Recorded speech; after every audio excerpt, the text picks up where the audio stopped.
Começamos a nossa quinta-feira e o tema de hoje é contracultura do reino. Quando a gente olha para essa palavra contracultura, em alguns momentos, ela pode ser meio que semelhante, sinônimo a uma certa anarquia, a você ser contrário ao que está acontecendo à sua volta, do governo estabelecido. E aí, quando a gente olha para o tema contracultura do reino, a gente entende que, de certa forma, Jesus veio instalar nessa terra uma contracultura principalmente naquela época de Roma, aonde os valores sociais eram ainda muito piores com os de hoje. Então, quando você olha, por exemplo, para o Sermão da Montanha ali, Jesus falando sobre os valores do reino, aquilo ali é uma contracultura ao que as pessoas viviam na época de Jesus. Aí você fala assim, não, pastor, veja bem, hoje em dia já não é mais tão contracultura, porque a própria cultura já absorveu alguns valores do cristianismo. Então, existem alguns poderes que a gente pode se associar um pouco mais, porque eles são mais próximos do que a Bíblia fala. Eu quero dizer para você o seguinte, abra os seus olhos. Nos dias de hoje, existem algumas pessoas levantando bandeiras de partidos, algumas bandeiras políticas, porque num primeiro momento o que se vê é uma semelhança muito grande com os valores de alguns partidos, com aquilo que Jesus falava.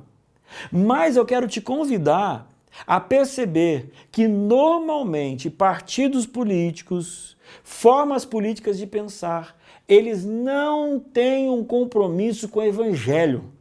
Eles têm um compromisso com o poder e com a riqueza, que são as duas grandes, os grandes balizadores de qualquer poder político na terra.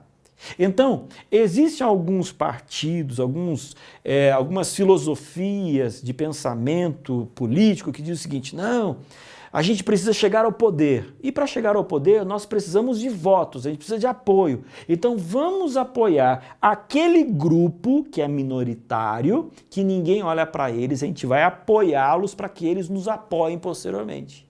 Então, existem alguns que falam assim, ó, a vida de vocês importam. Aí aquele grupo fala assim, nossa, nós estamos agora sendo representados por aquele pessoal daquela política, eles são os nossos salvadores.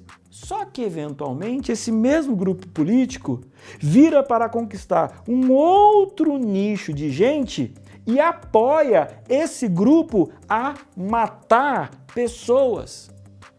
Então agora eu te pergunto, eles têm compromisso com a vida, que é, biblicamente, um valor, ou eles têm poder com uma narrativa para conseguir apoios para que eles cheguem aonde eles querem, que é o poder? Não sei se você está me entendendo, mas o apelo que eu faço para você hoje é que mais do que você apoiar e tentar me explicar questões políticas do partido A, B, C ou D, de você tentar solidificar quem você é baseado em filosofias do escritor A, B ou C, ei, vamos olhar para o que o Evangelho diz. Vamos olhar para o que Jesus disse. Vamos olhar para quais são as bandeiras que Jesus defendeu. E essas sim eu vou defender. Agora, não com um projeto de poder, mas eu defendo pessoas, eu defendo vidas, porque todas elas são importantes. E é importante eu vivenciar e pregar e falar para todos quais são os valores verdadeiros do reino de Deus. De certa forma, nós estamos pregando uma contracultura em que a gente não encontra em nenhum partido, em que a gente não encontra nenhuma forma humana de pensar, porque o jeito e aquele que a gente defende não é humano. Quem a gente defende é a Bíblia e quem a gente defende é Deus. Deus te abençoe.